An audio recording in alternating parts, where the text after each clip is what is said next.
Hi అండి అందరికీ. ఏం చేస్తున్నారండి? నేనైతే ఒక ఘనకార్యం అయితే చేసి పెట్టానండి.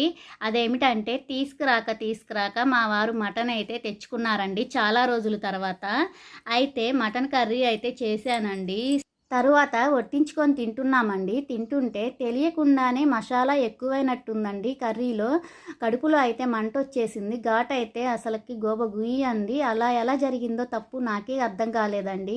మసాలా అయితే ఎక్కువైంది. మా వారు నన్ను ఏమన్నా అంటారేమోననేసి భయమైతే వేసింది. కానీ మా వారు నన్నైతే ఏమీ అనలేదండి. ఇది మనమే తినలేకపోతున్నాము, ఇంక పిల్లలేం తింటారు, ఇది ఘాటు లేకుండా ఎలాగలా సేల్ అయ్యేటట్టు చూడు అన్నారండి.